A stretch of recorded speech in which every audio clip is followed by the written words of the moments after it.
guys, welcome back to my YouTube channel. Balik lagi dengan aku Dian Rias. Nah, kali ini aku mau bikin vlog tentang Q&A. Finally, dari kemarin tuh aku pengen bikinin atau jawabin pertanyaan kalian yang ada di Instagram atau kolom komentar. Pertanyaan kalian tuh banyak banget. Misal kayak gini, ini, dan ini. Semuanya banyak. Aku usahain jawabin satu-satu. Cuman ya itu, aku bagi waktu juga antara kerja sama online atau jawabin pertanyaan kalian. Makanya sebisa mungkin pas aku online tuh pasti aku ngecek pertanyaan kalian satu-satu. Jadi I'm so sorry kalau aku jawabnya tuh agak lama atau slow respon. Kayak aku sambil gitu loh, kalau nggak kerja break time aku baru online, tapi the rest aku cuman kerja sama istirahat. Makanya semoga kalian bisa ngerti. Nah, kali ini mumpung aku baru selesai kerja, sebenarnya aku mau tidur ini tadi, cuman aku pas mau tidur tuh kayak kepikiran, oh iya, aku mau bikin vlog Q&A atau question and answer, jawabin pertanyaan kalian karena kayak punya tanggungan untuk jawab gitu loh.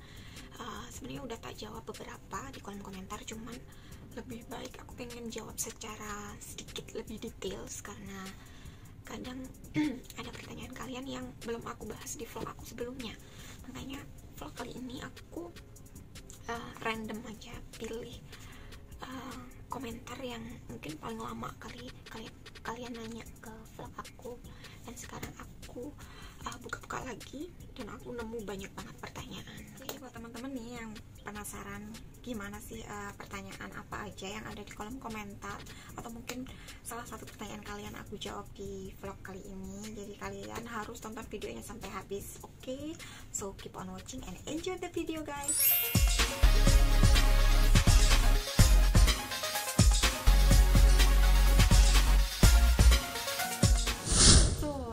Kita mulai langsung ke pertanyaan yang pertama. Ini dari @11kadek Merliani, nanya, Kak, kalau kerja di sana beli skincare-nya di mana?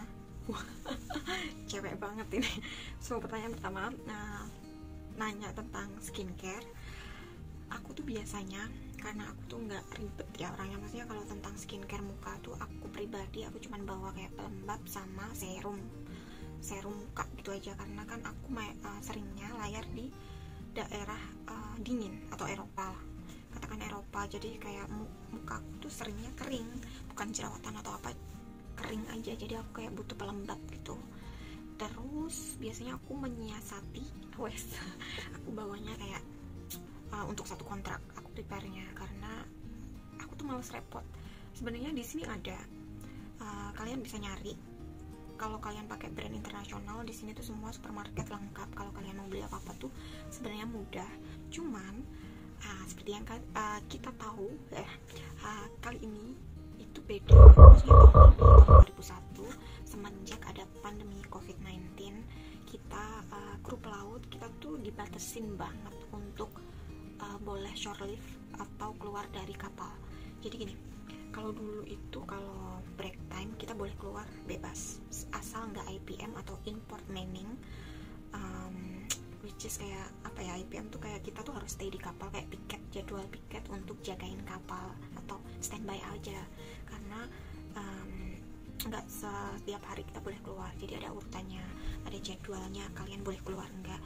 Cuman berhubung pandemi seperti saat ini, kita tuh seringnya kayak dibatasin, kita boleh keluar, kita naruh nama kita, taruh di list, terus ada kuotanya juga. Jadi kalau kita namanya udah masuk kuota, ya kita boleh keluar, tapi kalau udah di luar, maksudnya kuotanya habis, kita nunggu next cruise, karena kebanyakan kita kan dapat 7 hari perjalanan, dan setiap harinya sama, maksudnya setiap minggunya kita dapat trip yang sama di 3 bulan atau 4 bulan terakhir ini. Makanya jangan khawatir kalau minggu ini kita telat untuk daftar shore leave atau keluar, kita bisa daftar di cruise depannya. Nah, agak complicated sedikit karena ya COVID ini membuat kita lebih ketat untuk bisa ninggalin kapal atau bisa belanja di luar. Makanya buat teman-teman aku saranin sih kalau kalian first kontrak, first timer, buat cewek yang mungkin mukanya sensitif atau butuh perawatan yang spesial atau lebih, kalau nggak cocok kayak gitu loh, kayak lebih ribet, kalian aku saranin beli skincare-nya, siapin satu kontrak, karena di sini satu kontrak sekitar 7-8 bulan. Jadi kalian harus tahu nih, sekitar 7-8 bulan tuh kalian habisin berapa botol skincare. Jadi biar pas di kapal kalian nggak ribet. Atau kalau kalian pakai brand internasional, kalian bisa online order. Itu juga bisa, kayak pakai Amazon, pakai apalagi ya, nggak tahu tentang aplikasi kayak di Indo kayak Shopee kayak gitu. Jadi kalau dari aku mending bawa dari rumah, prepare dari rumah sampai selesai kontrak. Jadi kalian nggak ribet untuk shopping lagi di sini khusus untuk skincare. Tapi kalau untuk shampoo, sabun, lotion itu jangan khawatir, di kapal ada, kalian tinggal beli aja. Jadi kita nggak perlu keluar, asal sampo kalian sama. Kalau di sini merek-merek samponya kayak Head and Shoulders, terus Dove, nggak komplit banget sih, cuman ya udahlah daripada nggak ada sama sekali. Nah itu ya pertanyaannya, jawaban dari pertanyaan dari Kadek Merian. Oke, so lanjut ke pertanyaan yang kedua. Ini dari @isna putri, nanya, Kak, kalau belum punya pengalaman apapun, lebih baik kerja di bagian apa ya? Untuk bagian aku juga bingung nih. Karena gini ya, setiap orang kan passionnya atau kesukaannya beda-beda ya. Jadi aku nggak bisa nentuin kalian kira-kira bagusnya di departemen apa. Aku mungkin cuman bisa ngasih saran. Jadi gini, kalau kalian suka di bidang cabin atau rapi-rapi, terus bersihin kamar, kalian mending milih ke housekeeping. Terus kalau kalian suka memasak, pasti kalian pilih ke galley atau kitchen. Cuman di sini mayoritas cowok sih, untuk cewek kayaknya jarang ada cewek di bagian kitchen. Jadi kebanyakan cowok kalau yang di galley. Terus untuk kalian yang suka ngomong kayak aku gini, ketemu orang banyak, terus ngobrol sama tamu, aku saranin kalian milih ke F&B service atau di bar waitress, karena kita nge-serve makanan atau nge-serve minuman dengan dengan cara yang lebih formal, atau kita bisa ketemu tamu secara langsung, ngobrol langsung. Jadi itu aja sih. Terus ada lagi departemen buat anak-anak teknik nih, kayak engine, orang deck, itu juga ada juga. Kalian harus sekolah yang benar-benar sekolah pelayaran sih itu kebanyakan. Kalau anak-anak umum itu ya dari perhotelan, itu kalian bisa nyesuaiin kesukaan kalian tuh kira-kira di apa. Jadi itu ya tadi jawaban buat Isna Putri. Jadi kamu pikir-pikir dulu, kira-kira tuh kamu tuh sukanya di bidang apa, bidang service pelayanan atau bidang housekeeping, arranging kamar atau cabin, rapiin kamar atau bersihin cabin, kayak gitu. Oke, Isna. So next is dari @ahmad sabari. Pertanyaannya, kerjanya di kapal pesiar itu kayak apa Mbak? Cuma layaran atau bagaimana Mbak? Gimana ya pertanyaannya? Agak pusing. Kerjanya di kapal pesiar itu kayak apa Mbak? Kerjanya gimana ya? Ya sama aja kayak di darat. Kerjanya seperti pada umumnya, kita aktivitas seperti biasa, clock in clock out. Terus mungkin jam kerjanya aja yang beda. Kalau di darat kita biasanya 8 jam kerja ya, terus 1 jam istirahat. Tapi kalau di kapal pesiar itu minimal 10 jam, 10-12 jam per hari, dan gak ada libur 7 hari itu full. Jadi gak ada Sabtu Minggu libur atau habis kerja 6 hari libur 1 hari, gak ada. Kalau di kapal pesiar tuh langsung los. Gimana ya istilahnya, kita tekan kontrak, sign kontrak 8 bulan atau 10 bulan itu nggak ada libur. sama sekali, kecuali kalau kalian sakit atau sick leave. Nah itu baru libur sih. Jadi ya kerjanya seperti itu gambarannya. Kalian kerjanya lebih panjang dari di darat, tapi kalau sistemnya itu beda-beda, setiap kapal itu beda. Jadi kalau aku jelasin sistemnya di sini ngapain aja, pasti itu tergantung kamu mau apply di kapal pesiar mana atau agensi mana, perusahaan mana. Jadi cuman basicnya aja aku jelasin, yaitu kurang lebih gitu, 7 hari nggak ada libur, jam kerjanya panjang 10-12 jam, terus lama kontrak, satu kontraknya 7, 8, 9 atau 10 bulan per sign kontrak. Jadi gitu ya untuk Ahmad Sabar. Semoga itu bisa menjawab pertanyaannya kamu ya. Oke, next. Selanjutnya dari siapa ini? Andika Bayu. Mbak, kalau mau kerja di cruise syaratnya apa aja? Bila kuliah apakah bisa semua jurusan doang atau beberapa saja? Untuk kerja di cruise syaratnya itu lebih detailsnya kamu nonton vlog aku tentang syarat atau tips untuk kerja di kapal pesiar. Yang ini aku kasih videonya yang ini, jadi kamu bisa klik videonya, terus itu lebih details. Oke. Terus untuk pertanyaan yang kedua, bila kuliah apakah bisa semua jurusan doang atau berapa saja? Untuk jurusan kuliah sebenarnya nggak harus perhotelan atau kapal pesiar, itu tergantung. Jadi gini, kalau kalian apply itu kalian harus punya sertifikat training, jadi bukan sertifikat ijazah kalian. Misal nih kalian kuliah S1 guru, terus habis itu kalian berubah pikiran, nggak pengen jadi guru, kalian pengen ke kapal pesiar, kalian tinggal ikut training atau lembaga kayak yang D1 atau setahun gitu. Misal kalau di Jogja setahu aku tuh di mana ya lupa, Wisata Bahari. Kalian bisa klik atau searching di sekolah ini, karena ini sekolah tempat suamiku sebelum ke kapal pesiar. Jadi dia tuh cuma setahun D1 dan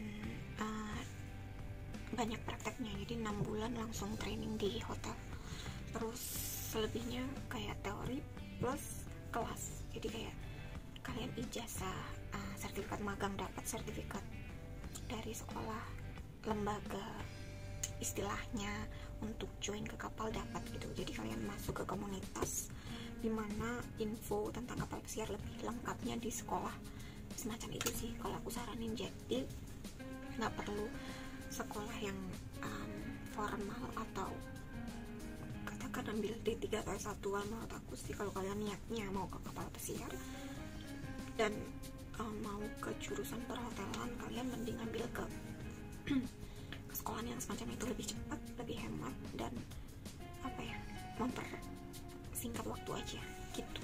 Oke, tadi tentang sekolahannya. Next, lanjut ke Yesni Eva 1. Oke, buat Yasti. Oke, Yasti Eva, maaf. Ini pertanyaannya, tinggi badan minimal berapa kak untuk masuk di kapal pesiar?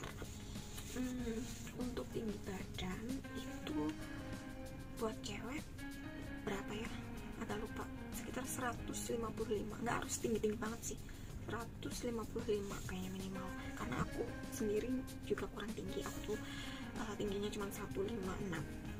Jadi menurut aku ya 155 minimal. Jadi nggak, dan banyak juga yang lebih kecil dari aku, jadi nggak terlalu ketat lah untuk tinggi badan. Oke, itu buat Yesti Eva 1. Next, pertanyaan dari Roni Bayu. Ini pertanyaannya tentang kak izin tanya, lulusan D3 atau S1 keperawatan atau S1 keperawatan ada lowongan nggak kak kalau di kapal pesiar? Terus ada persyaratan akreditasi universitas nggak kak, minimal untuk kuliah keperawatannya ini? Jadi gini, kalau di Indonesia itu agensinya itu belum sampai atau belum ada yang buka tentang, di perusahaanku ya, belum buka di lowongan hospital atau tenaga medis. Jadi di sini tuh agent di tempat kita, di tempatku kerja itu cuman buka orang deck atau engine, terus gali atau kitchen, terus bar waitress, terus restoran F&B, steward, terus housekeeping, terus spa. Udah itu aja sih setauku, laundry kayak gitu. Belum ada yang tenaga medis. Jadi aku saranin buat kamu Roni, mungkin kalau pengen banget kerja di kapal pesiar, kamu bisa apply di salah satu lowongan yang aku sebutin tadi. Terus habis itu kalau kamu udah di kapal, bisa sih nanya-nanya cross training, pindah mungkin kalau mau pindah. Jadi lagi kalau kamu punya ijazah keperawatan atau pernah kerja di hospital, mungkin bisa kalau di tempat aku. Jadi yang penting tuh kamu ke kapal dulu, join dulu, posisinya itu seenggaknya kamu ngerti dulu di hotel, karena adanya cuma itu, nggak ada pilihan. Terus habis itu baru kamu nyari temen, terus nyari wawasan, terus semoga dapat info untuk bisa cross training atau pindah kerja. Oke? Itu tadi tentang lulusan keperawatannya kalau mau ingin kerja di kapal pesiar. Jadi join dulu, yang penting join dulu, baru nanti pikir ke depannya mau pindah departemen. So next is pertanyaan dari King Lyrics. Splitnya gimana kak, dari jam berapa sampai jam berapa, dan istirahatnya jam berapa ke jam berapa? Aduh, ini tentang jam kerja ya. Jadi di sini kalau split kerja itu biasanya kalau anak bar, aku dulu itu kerja bangun pagi itu mulai dari jam 9 sampai jam 12. Habis itu makan siang. Habis makan siang aku istirahat sampai jam setengah 6. Jadi sebelum setengah 6 tuh aku harus udah dinner atau makan malam. Jadi langsung selesai makan malam, langsung mulai kerja setengah 6 sampai straight jam 11 atau setengah 12 itu kita dapat makan late dinner gitu, 15 menit. Jadi cepet banget, harus makan cepet 15 menit, terus lanjut closing sampai jam 2 pagi baru clock out. Jadi itu sih splitnya. Splitnya. Tapi kalau tiap departemen kan beda-beda. Ini aku ceritanya di departemen bar atau F&B, food and beverage. Jadi sistemnya kayak gitu sampai closing. Cuman kalau masuknya sampai kita pagi banget, misal jam 8 atau jam 9, sebenarnya kita bisa turun lebih awal, kayak jam setengah 1 tuh udah turun. Jadi yang late duty itu jam 2 atau jam setengah 3. Kalau yang pagi itu jam setengah 1 udah boleh keluar, udah boleh clock out. Itu pulang lebih awal, jam setengah 1, jam 1. Nah itu tadi pengertian atau rutinitas jadwal kalau kita dapat jadwal split. Oke, buat King Lyrics. Next, at Simponi di Alfa Maksasai sampai berapa kali kontrak kak? Di Alfa Maksasai berapa kontrak ya? Aku tuh layar pertama kali tahun berapa ya? 2015 aku wisuda.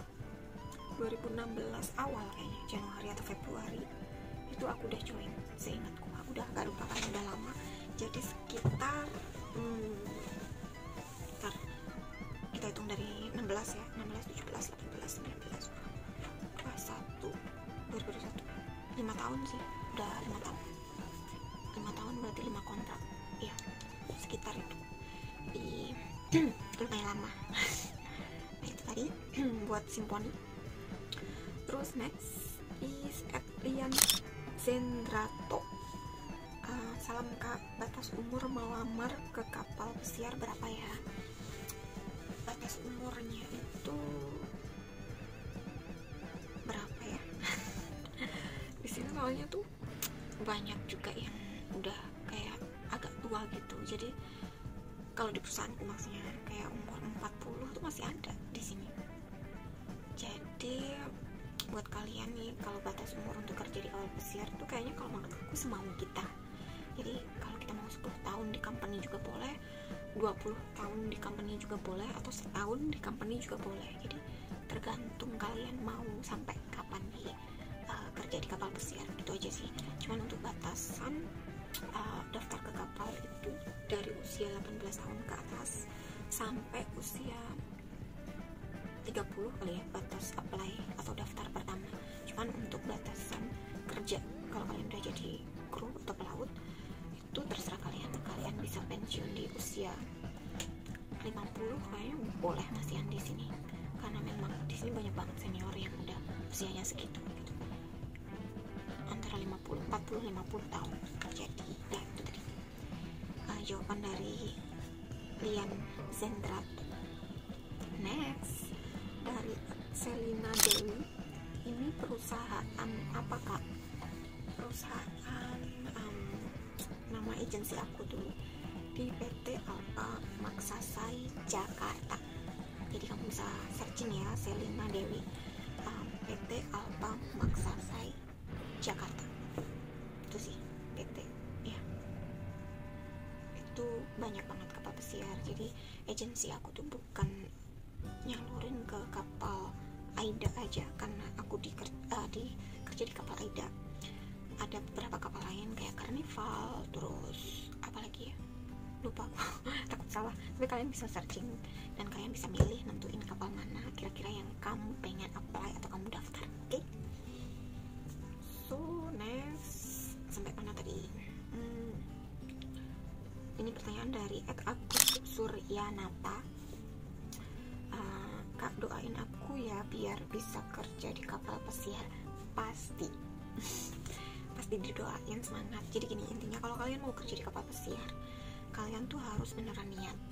Apalagi di musim pandemi seperti ini, aku tahu kalian yang udah prepare jauh-jauh hari, kalian udah apply, mungkin kalian nunggu jadwal terbengkalai, maksudnya jadwalnya lama, atau kalian yang belum sempat interview beberapa agensi mereka tutup, nggak nerima kru pelaut baru. Kalian harus sabar, karena memang kalau keadaannya kayak gini tuh kita nggak bisa nyalahin situasi, karena shit happen. Jadi kayak kalian kalau beneran niat ya udah, kalian sekarang tetap kerja di daily worker atau misal nyari kesibukan yang lain. Terus pas ada pembukaan, semoga aja suatu semakin cepat lah, maksudnya pandemi ini berakhir dan agensi semua normal dan mulai buka lagi pendaftaran, kalian langsung apply. Jadi jangan berkecil hati atau ngerasa ya waktuku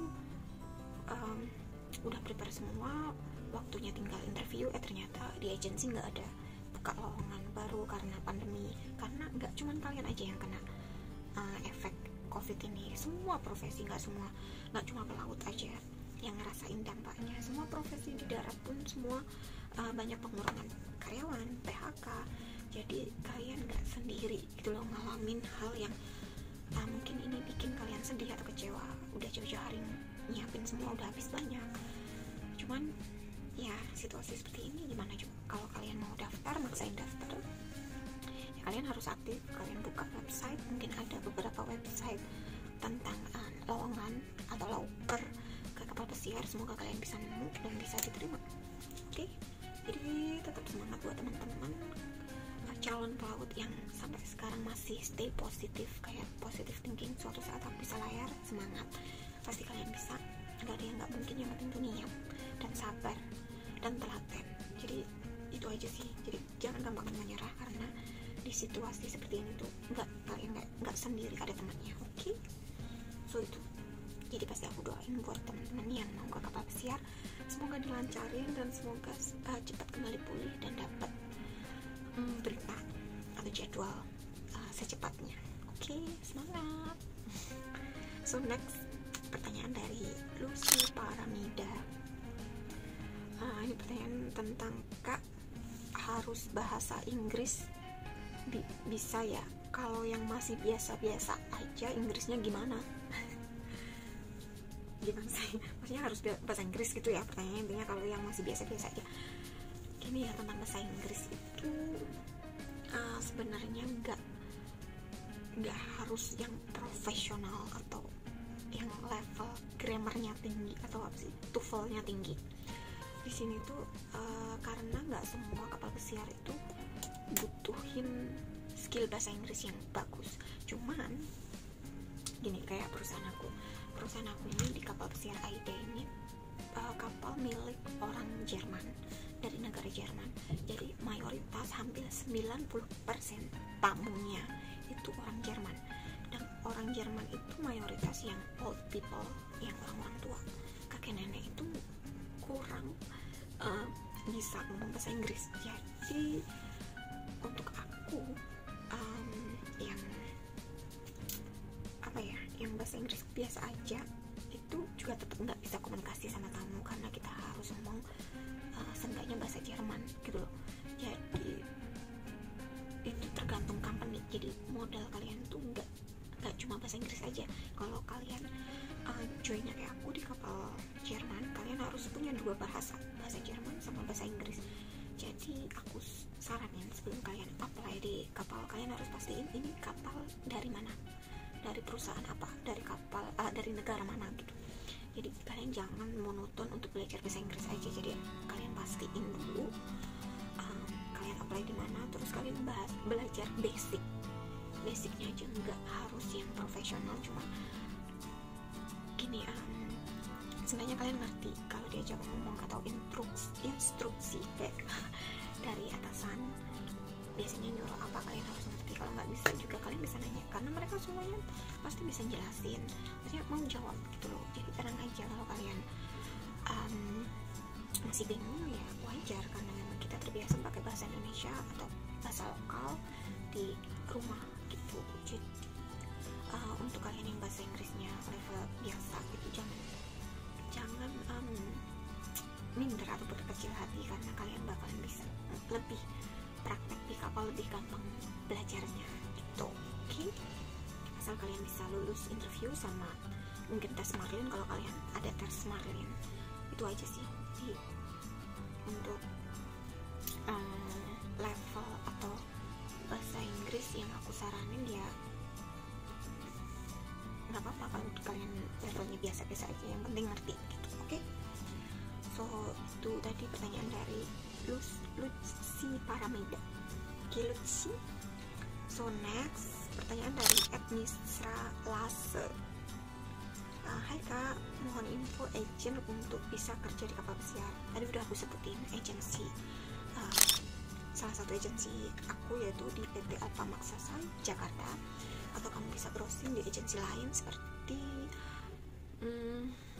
Ratu Oceania. Kalau di Jogja aku juga kurang tahu agen kapal pesiar, cuman yang aku yakin 100% karena itu agen tempat aku kerja, yaitu di PT Alpha Maksasai Jakarta. Oke? Tadi vlog tentang Q&A part 1. Jadi buat teman-teman nih, pertanyaannya yang belum aku jawab, tenang aja, aku bakalan bikin vlog Q&A part 2. Jadi sabar, karena hari ini mungkin udah terlalu panjang videonya kali ini. Jadi aku bakalan sambung di video selanjutnya. Oke, buat teman-teman yang udah nonton video aku sampai habis, thank you very much. See you on the next video guys. Bye bye.